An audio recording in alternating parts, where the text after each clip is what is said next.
Hare Krishna, Krishna Krishna, Hare Hare, Hare Rama, Rama Rama, Hare Hare.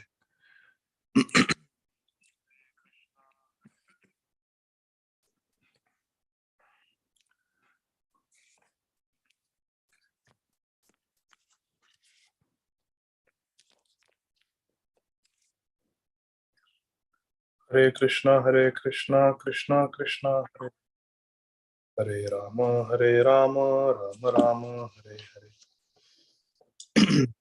Om Namo Bhagavate Vasudevaya.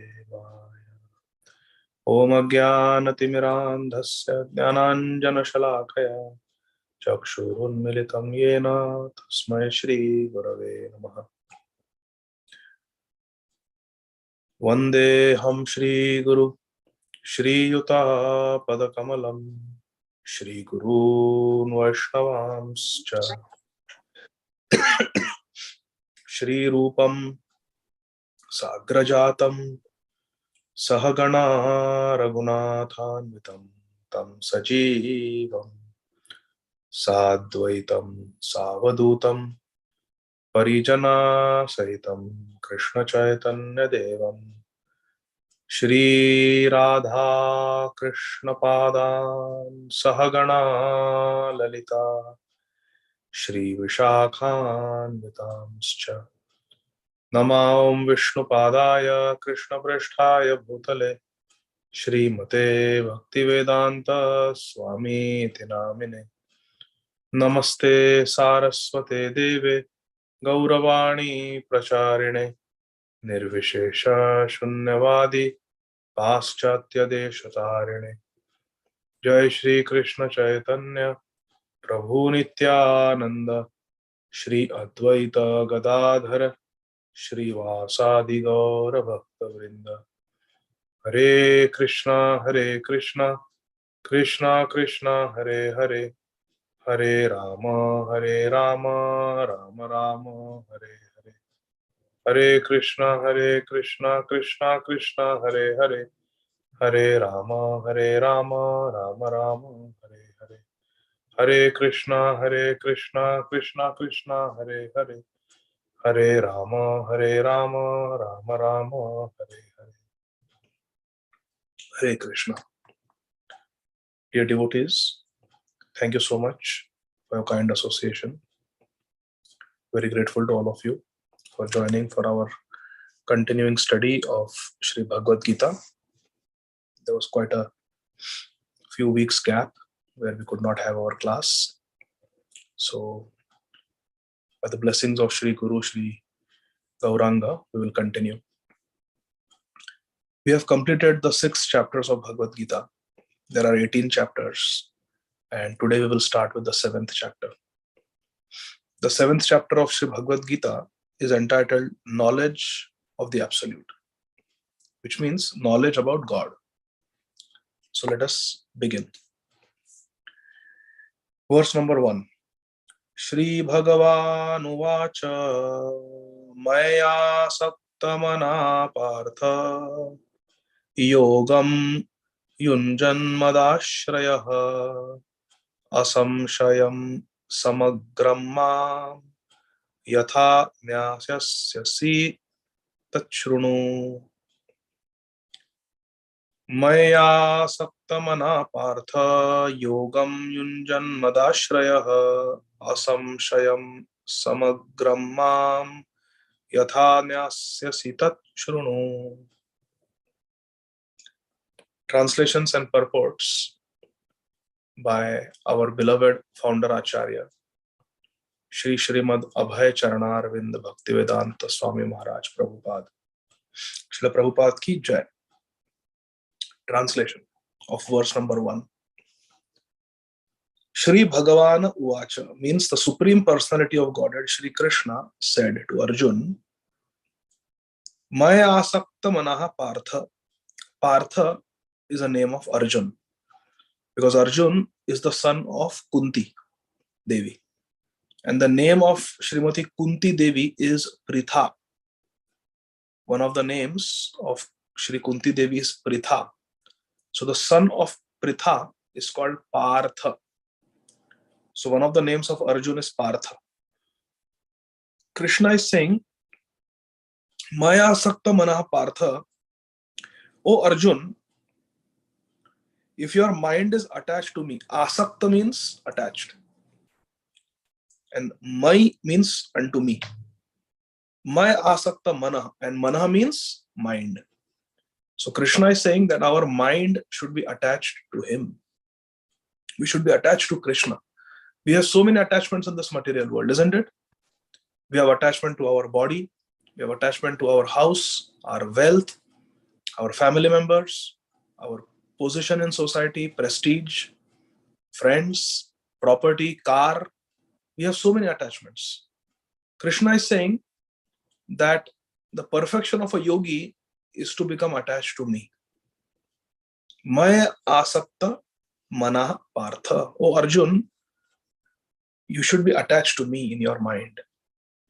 Your mind should be attached to me. Yogam yunjan madashraya. And yoga means the practice of yoga.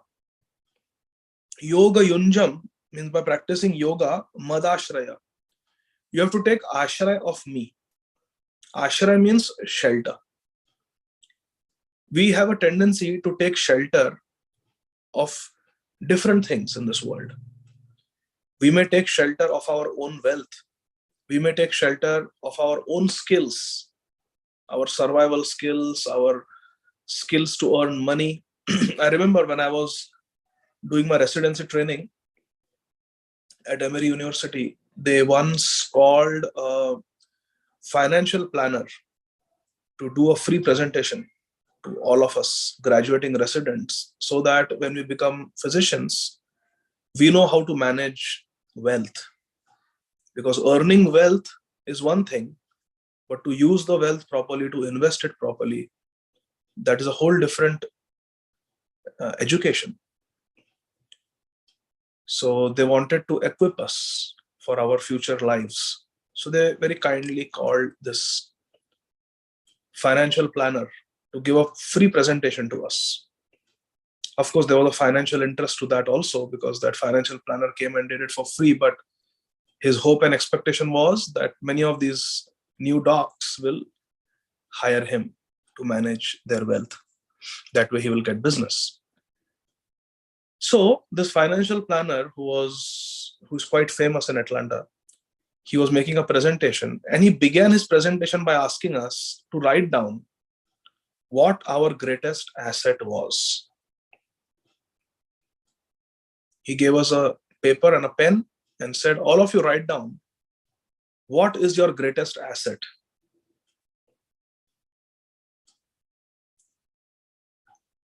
But he warned us, don't write about God and don't write about your family.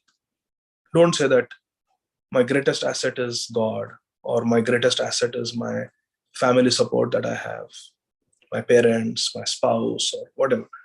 Don't talk about family, don't talk about God. Write down what is your greatest asset.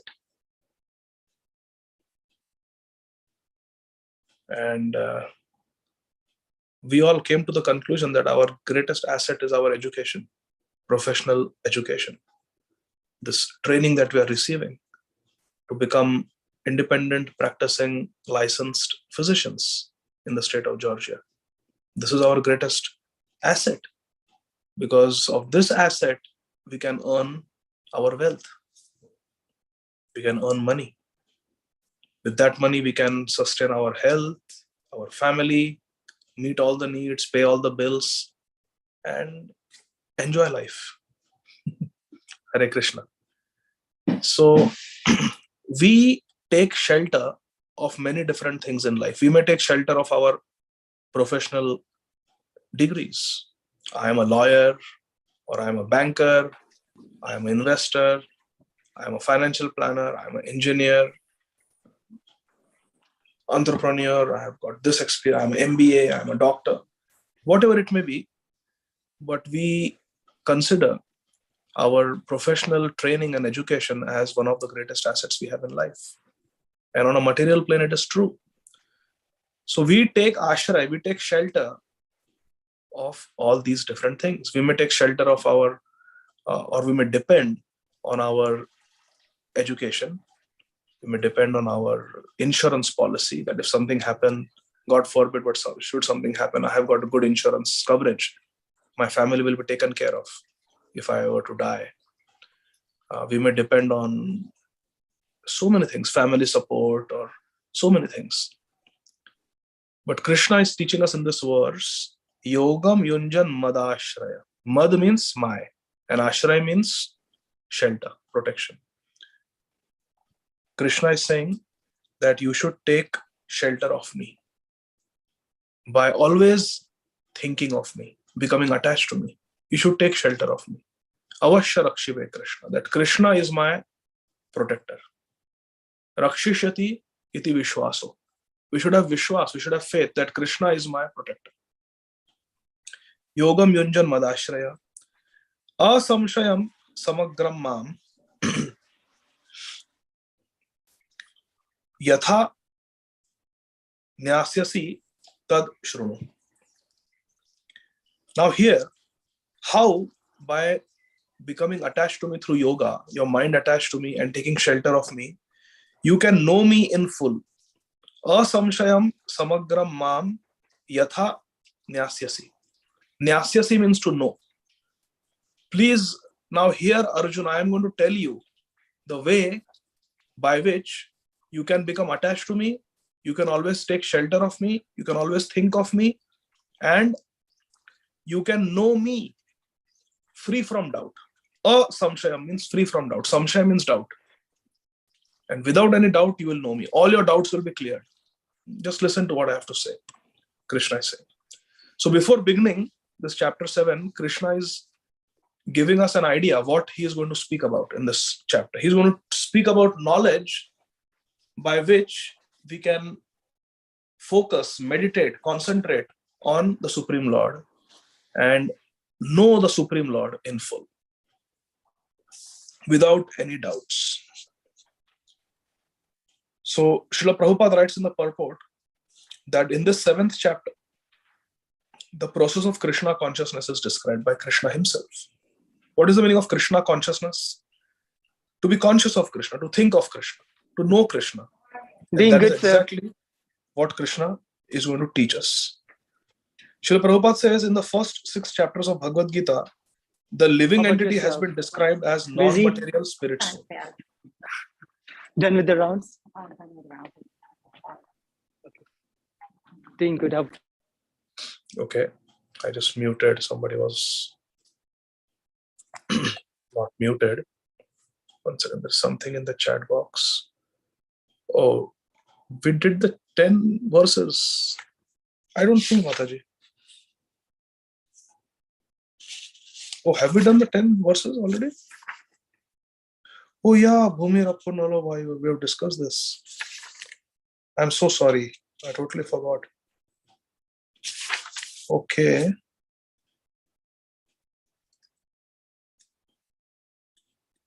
Shama Kishori Mataji, is that you?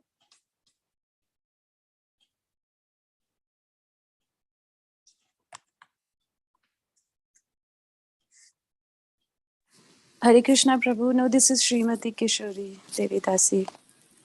Hare Krishna, Śrīmati Kishori, thank you. Yeah, I remember we did this. And in the WhatsApp itself says this is the 2nd session of chapter 7. So I was recalling what we discussed. So yeah.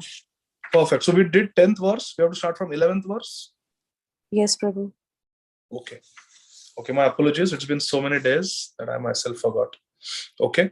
So we'll start. We will move to the 11th verse.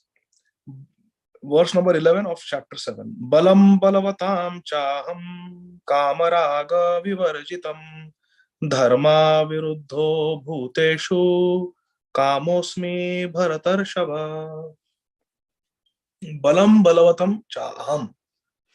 Krishna is describing his glories to Arjuna. Once we know that Krishna is so glorious, then it is easier to take shelter of Krishna. It is easier to focus our mind on Krishna. So I'm going to change the settings, but again and again there is disturbance. Okay. So therefore Krishna is describing his glories. Krishna is saying, Balam Balavatam Chaham. I am the strength of the strong. So in this world, if someone is attractive because they are very strong, we see in the movies, they usually portray the protagonist, the hero, as someone who is very strong, muscular. Arnold Schwarzenegger, Sylvester Stallone, Bruce Lee, or Van Damme, or all those, movie stars. They have got bulging biceps and they're very strong. And all of us, we find it very attractive that they are very strong. Why do we find them attractive?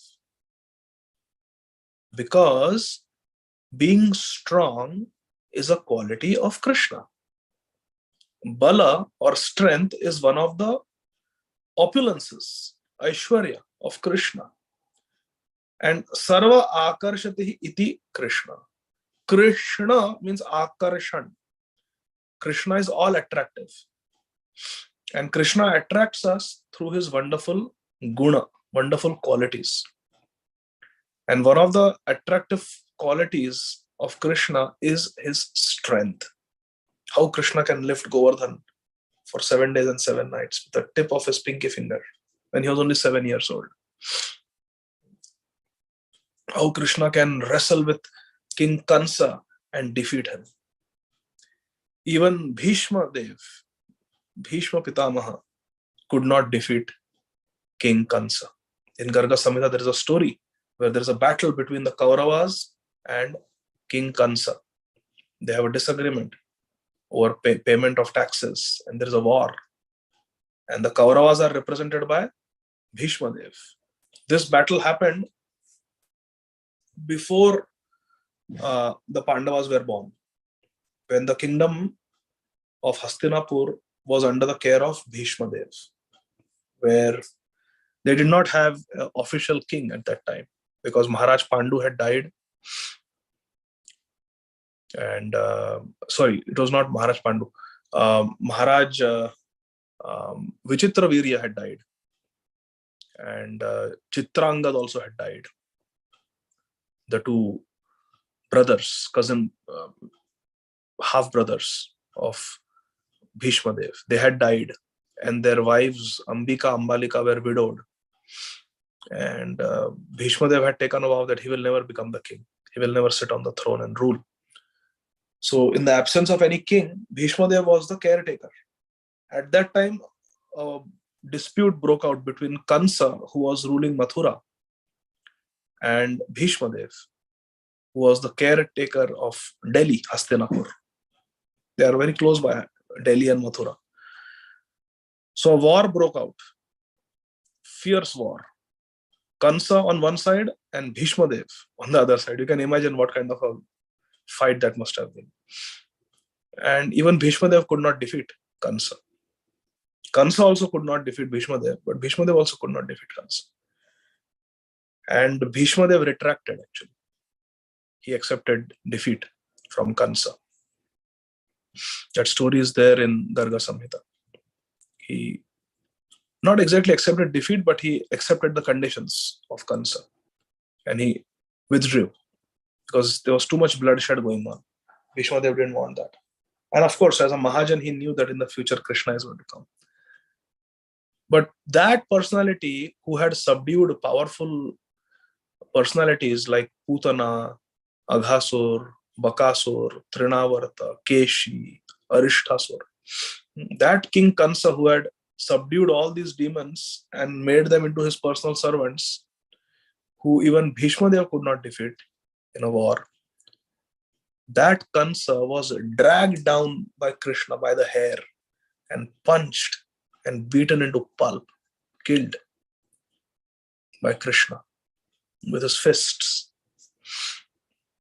So Krishna is the source of all strength. And Krishna's strength is all attractive. So here Krishna is saying, Balam Balavatam Chaham.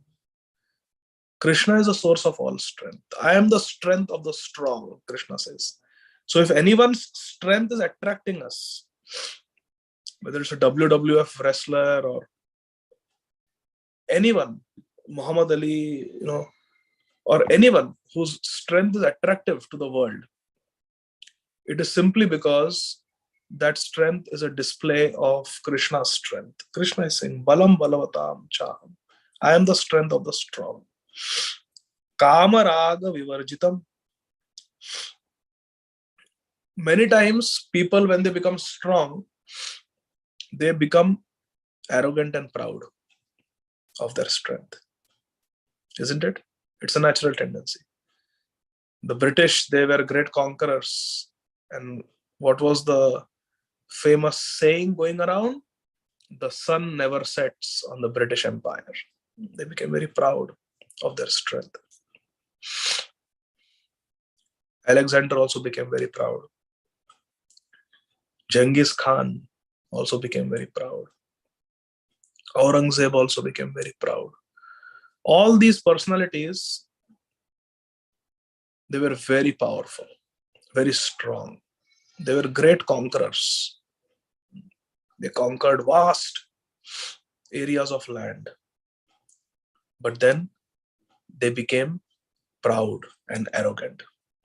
And they had a desire for more and more and more. Why was Aurangzeb attacking so many peaceful kingdoms? Why was Genghis Khan and Alexander just sweeping across nations, conquering them? They had enough. Is it that they did not have enough? They had enough land. But they wanted more.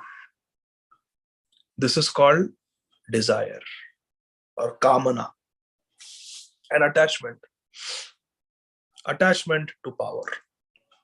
It is described once Alexander was going. This was in North India. And a sadhu was sitting.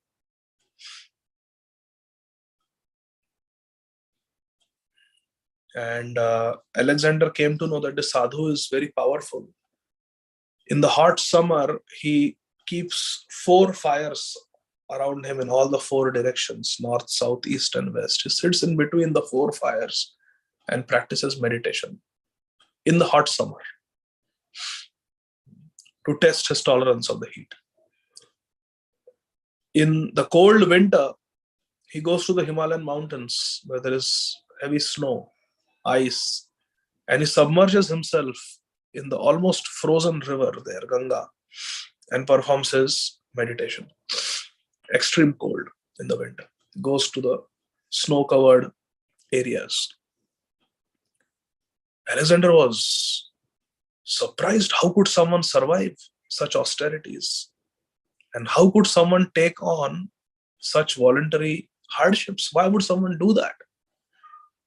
And it was summer when Alexander was going through the northern India, conquering everything. So this sadhu was sitting surrounded by fires in the hot sun. And Alexander approached him because Alexander was curious to know how he did it, such austerities.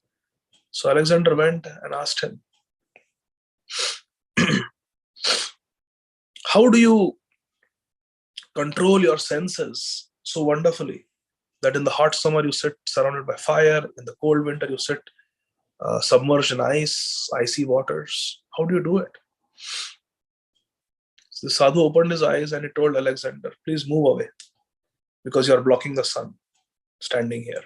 I want the sun rays to shine on me in the heat. So move away, go away.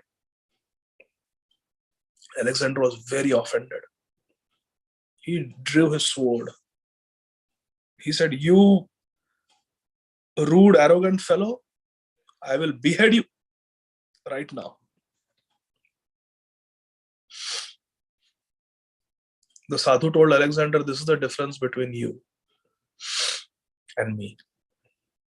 You try to conquer the outside world.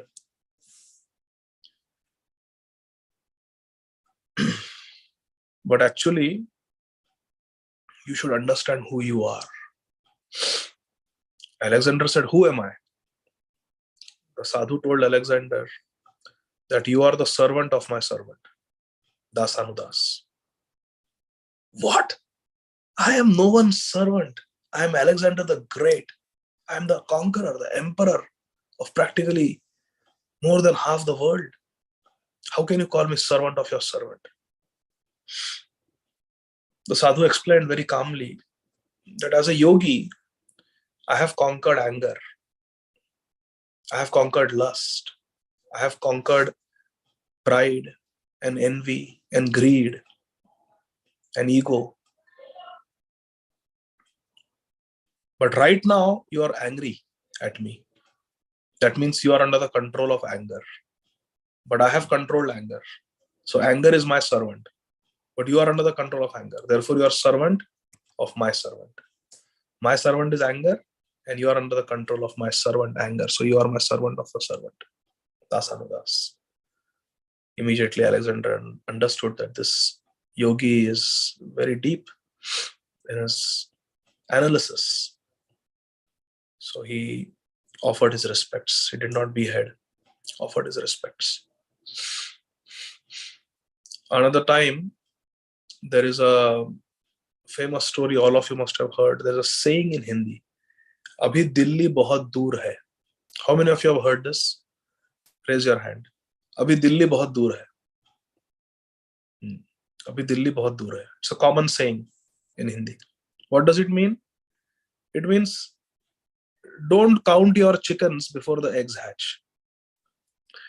In simple English, it means don't count your chicken before the eggs hatch. Don't celebrate prematurely. Abhi Dilli bahut dur hai. Do you all know how this popular Hindi saying came into being? Abhi Dilli bahut dur hai. There was a sadhu in Vrindavan, and actually there was a sadhu in Delhi. That Vrindavan sadhu story is different. I'll tell it some other time. But there was a sadhu in Delhi, and he would sit by the side of the road and just chant. At that time, the king, the sultan of the entire India, was ruling from Delhi under the Mughal Empire. This is 600 years old story, 500, 600 years old story. So the sultan, the Badshah, used to rule from Delhi. And he had banned public chanting of Hindu mantras in the Muslim capital, Delhi. But this sadhu, he was akinchan. Akinchan means he had no possessions. People are scared, people are fearful because they want to safeguard their possessions. Isn't it? We are afraid for our health, wealth, house, family members, because we consider them to ours. Therefore, we have fear in life. What will happen? What will happen? What will happen to this? What will happen to that? Always we are analyzing. And that is the cause of our fear. But a person who considers everything to be Krishna's property, nothing belongs to me, everything belongs to Krishna, that person is called akinchan. Akinchan, he has nothing. Everything is Krishna's. He has no feelings of I and mine, ahamta and mamata. No feelings of I and no feelings of mine. This is mine. I am such and such. This is mine. No. That whole concept is not there. Everything belongs to Krishna. I also belong to Krishna.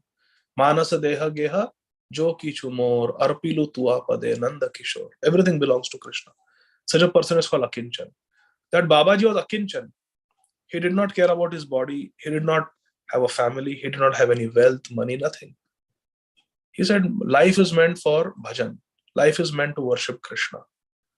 And I'm not going to stop my worship of Krishna because some king has banned worship of Krishna. I'm going to sit and chant, Hare Krishna, Krishna Krishna, Hare Hare, Hare Ram, Ram Ram, Hare Hare.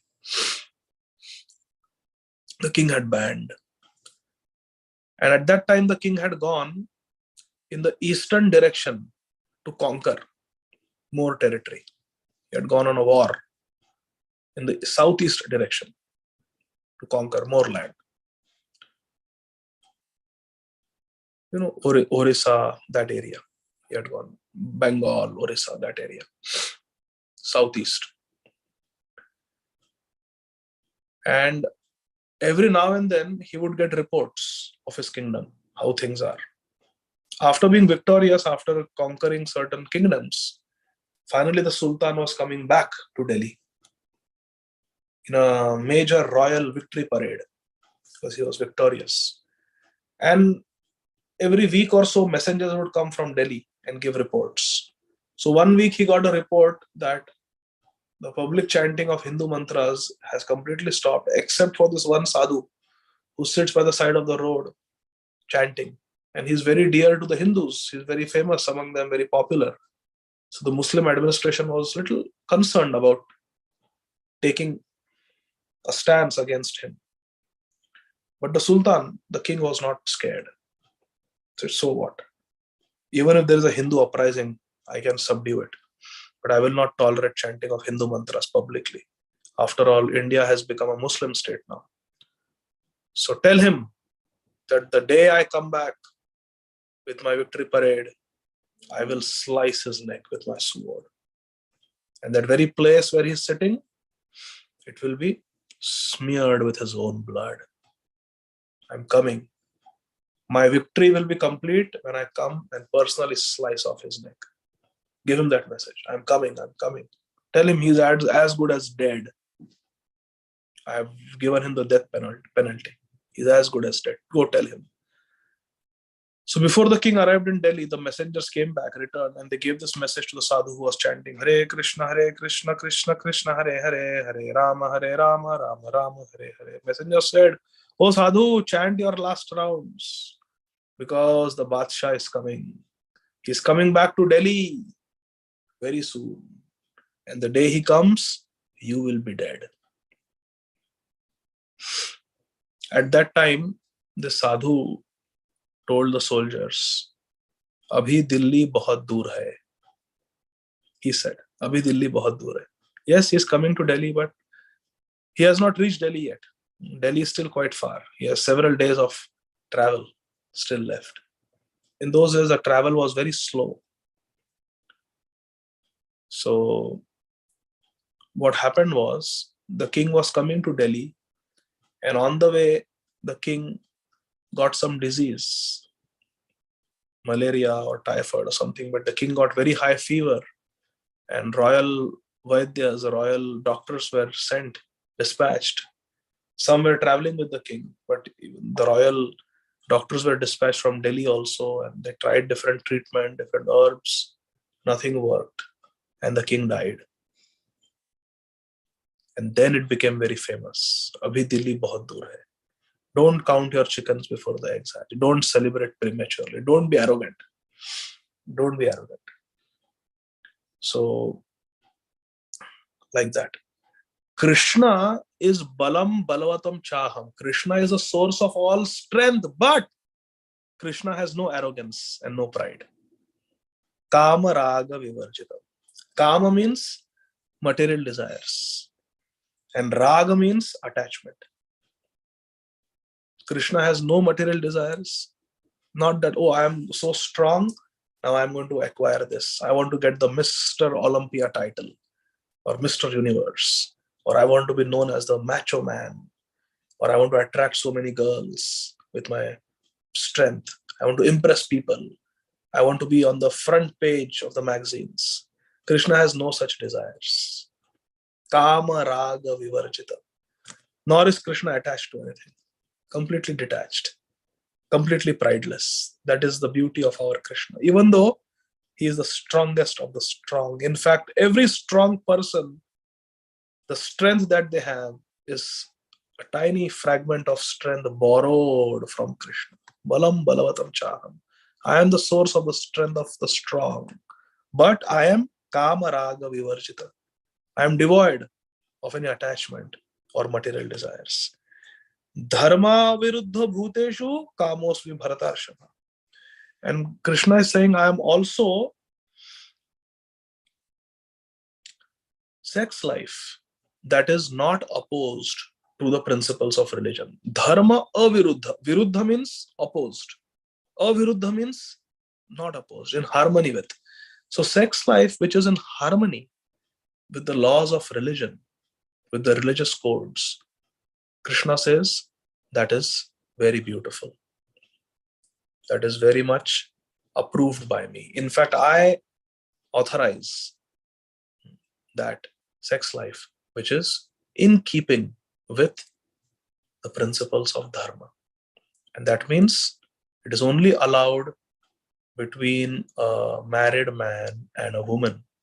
That also to have nice Krishna conscious family life, to give birth to children who are brought up in a Krishna conscious environment in such a way that they develop their attachment and love for Krishna and never have to take birth again.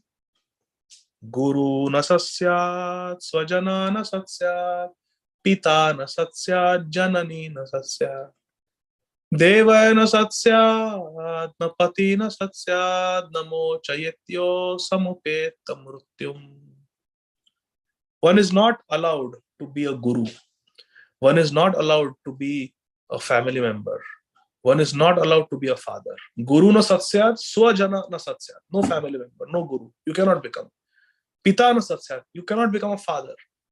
Janani na satyat. You cannot become a janani, a mother. You cannot become mother. You cannot become father. You cannot become a spiritual master guru. You cannot become even a relative or a family member. Devayana satyat. And you cannot become a king or an administrator or a leader. Na pati na satya, nor can you become a husband. Namo chayetyo samupeta mrutyum. If you cannot become a guru, you cannot become a family member, you cannot become a father, you cannot be a mother, you cannot become an administrator or a leader, and you cannot become a husband. If namo chayetyo samupeta mrutyum, if you cannot save your dependent from the repeated cycle of birth and death in this material world, unless you can give them the facility, the encouragement, the inspiration to go back to Godhead, to go to Vaikuntha, to get liberated, you have no right to enter into all these relationships. Father, mother, husband, wife, teacher, spiritual master, administrator, president of a country, governor of a state. You should not. Unless you can give the inspiration and the facility to your dependents to come out of this cycle of repeated birth and death. This is the standard of Śrīmad Bhagavatam. Maharaj Rishabdev says this. Krishna is saying, Dharma viruddho bhuteshu kamosu bharatarshava. Bharatarshava means the best among the Bharata, that is Arjun. I am that lust. I am that sex life that is in keeping with the principles of religion. So one should not think that in Krishna consciousness, sex life is completely banned. No, it is not. But it has to be done within the boundaries of religion. That is the principle. Srila Prabhupada writes that very clearly in the purport. The strong man's strength should be applied to protect the weak and not for personal aggression. You see, whatever strength we have, it is completely 100% borrowed from Krishna. So it should be used to protect others. Like our law enforcement, on their cars it is written, to protect and to serve. To protect and to serve. And that is exactly what is required. What Krishna says we should do. Our strength is to protect and to serve, not to exploit others because of our strength. Similarly, sex life, according to religious principles, should be for the propagation of children, not otherwise. The responsibility of parents is then to make their offspring Krishna conscious. Not that we just come together for the sake of having children because that type of sex life is approved by Krishna. No. One has the right to enjoy sex life for those few minutes if we are willing to take the responsibility that comes thereafter. And what is the responsibility? The responsibility of children that are born as a result. We have to give them Krishna conscious upbringing. That is the responsibility of parents, not just to produce children like cats and dogs, but to give them Krishna conscious upbringing, to give them the inspiration, the facility, and the knowledge, the opportunity to become fully Krishna conscious, to take to the path of Bhakti Yoga. This responsibility lies with the parents, to give the children full opportunity. Parents give their children opportunity to join robotics, to participate in soccer, basketball, football. They take them for their baseball games, for Olympiads. They try to send them to the best school possible. They spend time with them, take up their homework, take them on vacations. Parents do so much for the children. And all this is good, all this is necessary, all this is required and approved. Yes. But all this is not enough. The most important thing a parent should give a child is knowledge of who you actually are, what is the goal of life, and how to achieve it. If somebody is gifted a smartphone on their birthday, but they don't know how to use it, what it is, they don't know. So just giving that gift is not enough. The true friend will not only give, but will also teach what it is, how to use it. That is called Sambandha and Abhideya. What it is, what is the relationship, and how to use it, what to do with it. So this is very, very important. A parent has to teach the child who you are. Are you Indian? Are you American? Are you black, white, brown? Are you rich? Are you poor? No, these designations don't matter. Somebody may be a citizen of India, then may become a citizen of Canada, then may become a citizen of America. I actually know a person, she was born in India, she married a Nepali, then she became a Nepali citizen. Then they immigrated to Canada, they became Canadian citizens, and now they have come to America, and now they have become American citizens. So in one lifetime, this person is 45 years old only. In 45 years, the citizenship has changed 4 times. Indian citizenship by birth, Nepali citizenship, Canadian, and now American.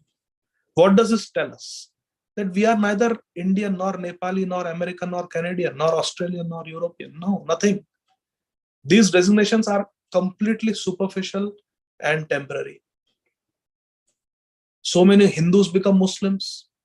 A Muslim may become a Christian may become a Hindu, someone may become a Jew, someone may be born in a religious family and become an atheist.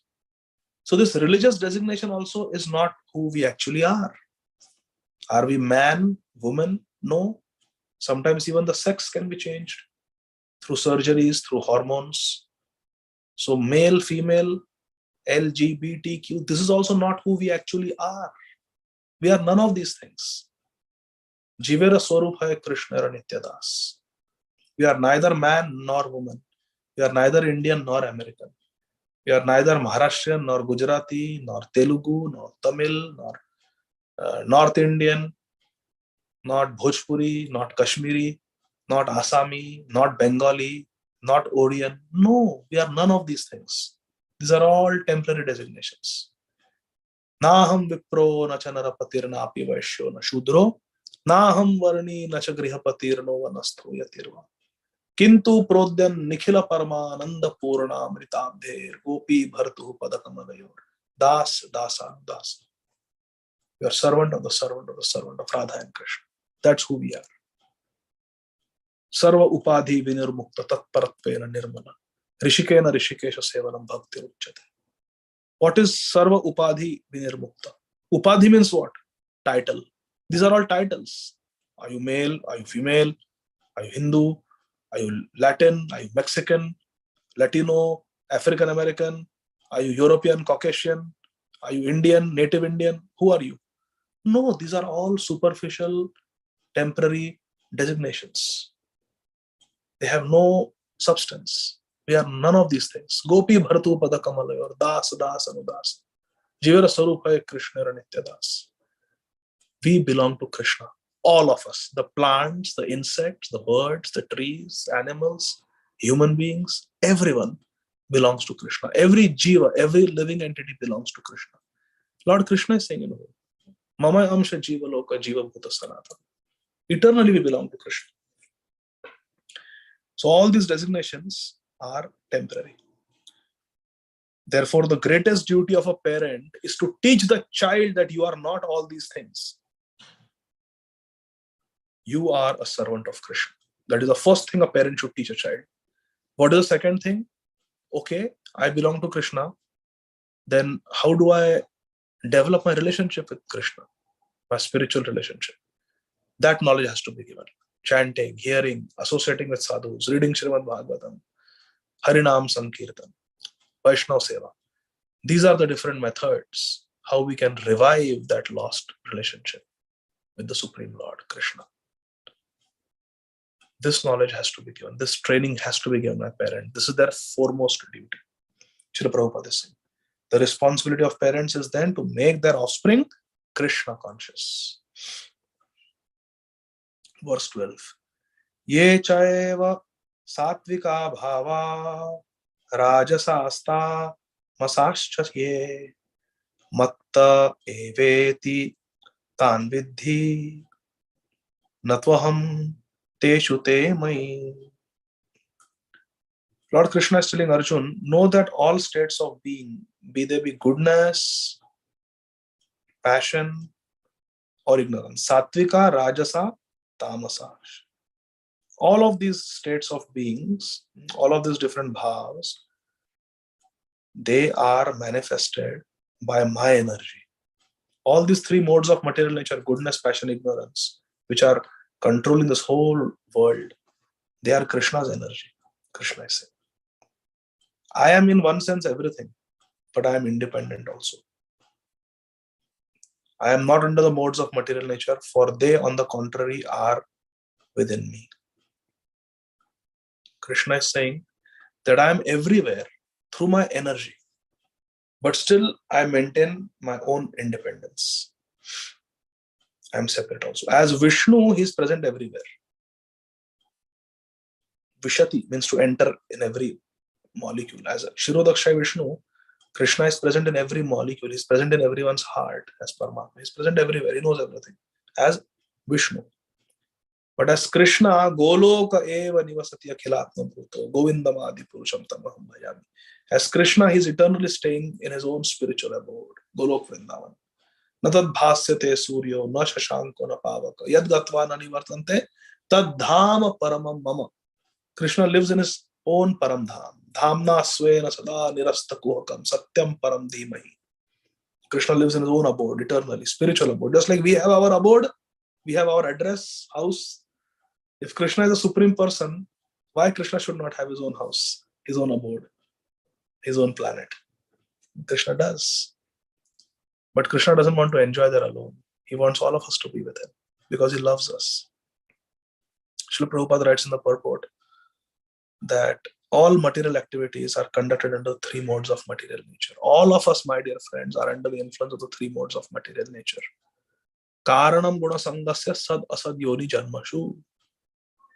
Urdhvam gachanti sattvastha, madhye tishtanti rajasa, jaganna gunivrittastha, adho gachanti tamasa. Depending on which mode of material nature we associate with, whether goodness, whether passion, whether ignorance, will determine our future life. Karana guna sangasya sad asad yoni janmasu. We take janma, we take birth in different species. Sad asad, good species, bad species. The species of a scorpion or a snake or a dog. All these lower animals. Or we can take birth as a human being in a very pious family, very God-conscious family, Krishna-conscious family. So how someone is getting birth in one place, someone is getting birth in another place, someone is affluent, someone is indigent, Someone is born in an educated family. Someone is born in a very underprivileged family. Someone is born in a millionaire's house in America. Someone is born in some very remote village in a very poor country somewhere, for example, in Africa. I'm just saying, who decides all this?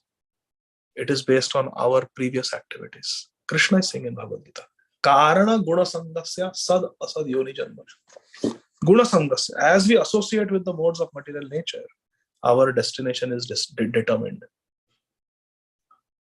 Depending on which flight you take, you will reach the particular destination.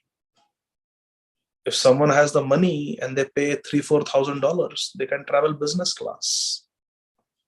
If I purchase an economy ticket and I tell I want to sit in business class, they will not allow. I have to sit behind because that's what I have paid for. Similarly, our karma is our currency. Depending on how much currency we have, karmic currency, karma currency, we will get to enjoy or suffer in this world. Some people are very privileged. They are born with a silver spoon. And some are born in the ghetto, for example. Karanam guna sangasya sad asad yoni janmasya. It is all depending on our previous karma. Krishna is saying. We may like to hear this. We may not like to hear this. Sometimes people don't like to hear this. Because then we are responsible. We are responsible for the birth that we have. People don't like to hear that. People like to hear that we are innocent. People like to hear that we have not done anything wrong. That is natural tendency to think like that, to feel like that. Nobody wants to be blamed. And here, nobody is blaming. Krishna is simply stating the fact. It's like someone asking in the plane, why I cannot sit in business class? Well, sir, because you have to pay the price and you have not paid the price. Are you blaming me? Are you blaming me that I cannot sit in business class? So it's like that. Law of karma is like that. We all have karma currency. Depending on how much currency we have, we can go to the planet of Brahma or we can go down to the hellish planet and suffer. Urdhvam gacchanti sattvastha. Those who are in sattva gun will go up. Madhye tishtanti rajasa. Those who are in the mode of passion, they will remain on earth. And jagana guni vrittistha adho gacchanti tamasa. And those who perform abominable activities under the mode of ignorance, adho gacchanti, they go down in the hellish planets. It's clearly mentioned. So therefore, all these activities are carried out by the three modes of material nature. The three modes of material nature are very powerful, my dear friends. They have an influence on us at all times. But these are subtle laws. We don't see them. Like the Wi-Fi. We cannot see it. But is the Wi-Fi powerful? Does it exist? Of course. In fact, we are able to have this discussion on Zoom because my iPhone is connected to the Wi-Fi. You see? So Wi-Fi is subtle. We cannot see it. We cannot touch it. We cannot taste it. We cannot smell it. We cannot hear it. But it is very, very real. It's a wonder that we can talk to each other in real time because of this Wi-Fi internet. You see? So just because we cannot see doesn't mean something doesn't exist. We cannot see the law of karma. We cannot see how we are getting punishment and reward for our bad and good karma respectively. We cannot see it. We cannot perceive it. But it happens like that. There was a very famous case where in the youth, a person had committed a crime. And as he assaulted a police officer, and as he was running away from the crime scene, the police officer blindly shot at the fleeing car of this criminal. The police was himself hit by bullets by this criminal. And later on, the officer died. But before dying, he shot few rounds at the fleeing car. And some of them hit the car. And later on, when they found that car, they found a lot of blood in the car. So they knew that one bullet had hit him in the back because they saw one bullet had broken through the rear windshield, hit the driver's seat, and then it was not found. That bullet was not found. So it must have hit the driver, who is the criminal who was fleeing from the crime scene. So that fellow was never caught. But the blood samples were preserved that were found in the driver's seat. And the make and model of the cop's gun, it was preserved. Because in case we find the bullet later on, we can match it. And many years passed. And this criminal, he was leading a very nice, comfortable life. He had left his past behind. But he had committed some crime because of some drug charges he had, and he was incarcerated for short time. At that time, his DNA sample was collected, and it was in the database, the national database. And when someone who was trying to solve the cold cases, when he put that blood DNA, now the DNA technology had advanced, and they put it in the database, and immediately there was a match. So they went and arrested this fellow. It had been many years, and he said, "I have not committed that crime."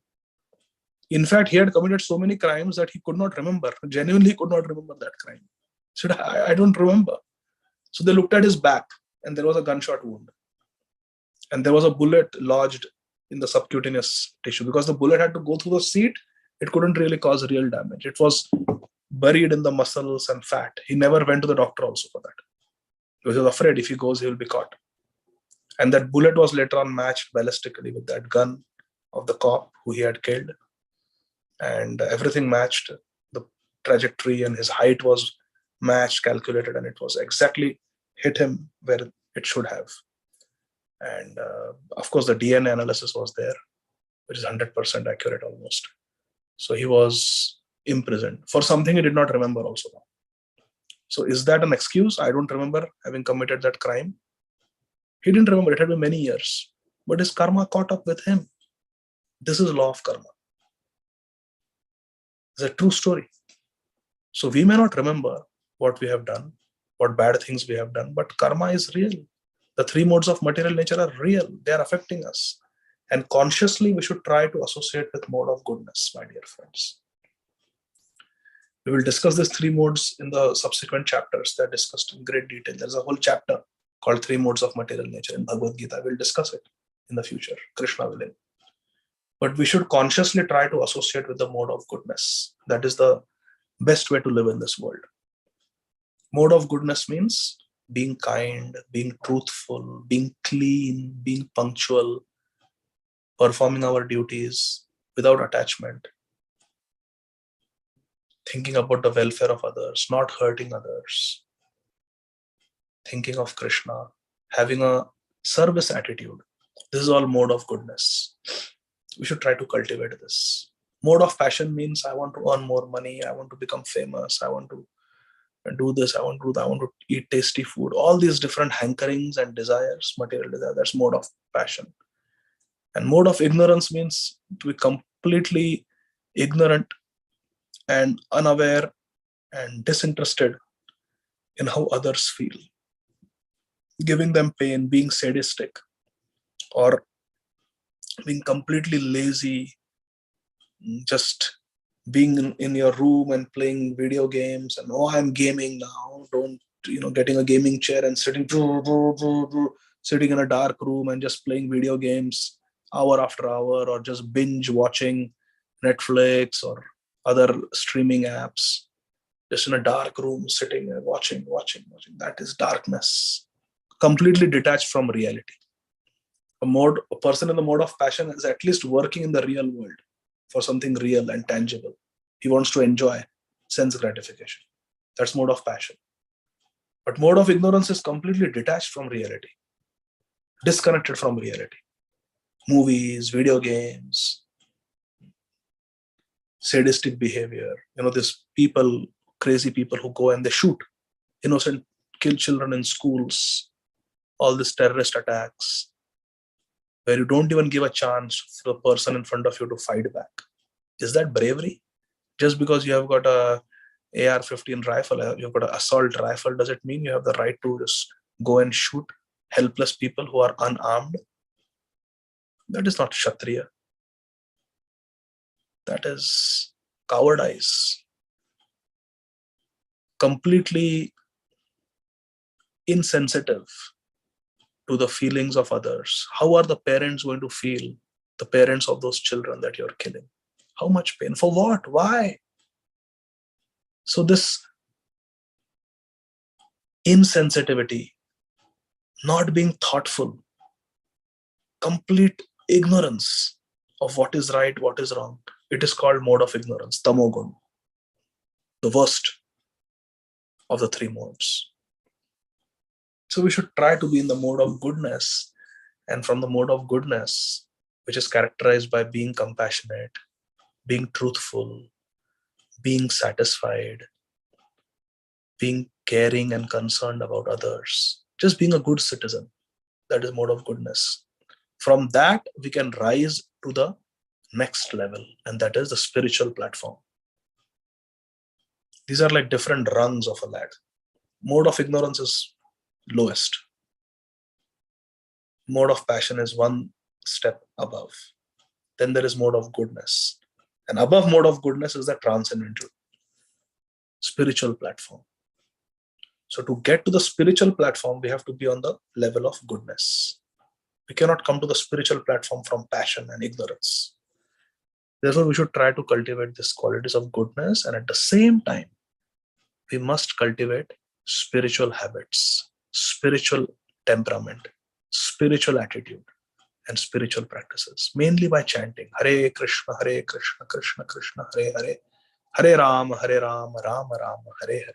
Chanting the names of God, chanting Harinam, Krishna Nam, and hearing the message of Krishna in Bhagavad Gītā, Śrīmad Bhagavatam, Chaitanya Charitamrita, and associating with devotees of Krishna. Like-minded people, they always associate together. In the schools and universities also, there are different societies because they have common goals, common beliefs, so they associate. There are clubs so that like-minded people can come together. Even in Atlanta, there is Marathi Mandal, there is Tamil Association, there is Telugu Association, there is Gujarati Association. Why all these associations are there? Because people want to associate and be with like-minded people. Tennis players will associate with others who play tennis. Chess players will associate with others who are interested in chess. Basketball players will associate with basketball. I remember my son, when he was into basketball, he would not even stand straight. Even just while standing and talking to us, he would be doing like this. Making all those basketball moves as if he's dribbling the ball. You would say, go on, stand properly. You're not on a basketball court, please. And he would hang out with all his friends, always talking about NBA and I don't even remember the names, but I'm trying to remember some names. Who was that fellow? Very good at throwing from a distance. Forgetting now. Anyway, all those big basketball stars who are always talking about them, showing me videos. Dad, look at this. You got to see this. Look at this 3-pointer. So yeah, because you associate with people who are heavily into basketball, then your attraction and interest in basketball gets nourished by that association. It's natural. Cricket players associate with people who play cricket. So similarly, my dear friends, if we want to make spiritual advancement, we have to associate and be with and make friendship with spiritually minded people, with devotees of Krishna. That will nourish our bhakti. It's as simple as that. We are affected and influenced by our association. So we have to choose our association, our company that we keep, very carefully. It will make or break our spiritual progress. Like they say in the English language, a man is known by the company he keeps. It's very true. You have to associate with devotees. It's very essential. So like that, Krishna is saying that all these modes of material nature, they're working under my control. But I am not under the control of the modes of material nature. Krishna is beyond that. Sorry, we went a little slow today because I am also catching up. I have also been out of touch. So, but we will go a little faster from next time. So now we have to start from verse number 13. Krishna willing, next time. So we'll start from verse number 13. Śrīmad Bhagavad Gītā ki jai, Jagat Guru Śrīla Prabhupada ki jai, Ananta Koti Vaishnava Vrinda ki jai, Nitai Gaur Premanandi Hari Hari Bol. Thank you very much, dear devotees. If you have any question, you can please raise your hand.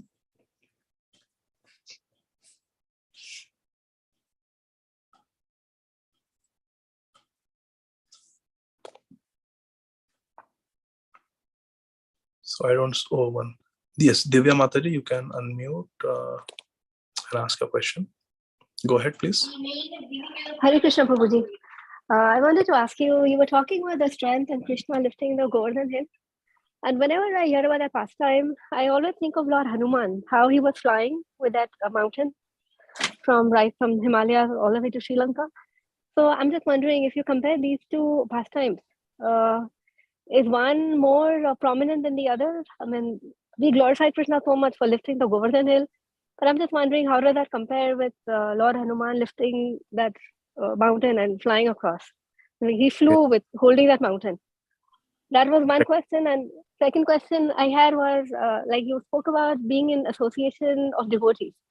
But if you're in a family situation where your family members are not devotees, and especially if you are in like a inferior position, like for example, your parents or your husband, they are not they are not too much into devotional life, then like what do you do? Okay. So the first question, both questions are very nice. The first question is Hanumanji flying with the mountain peak, comparing to Krishna holding the mountain.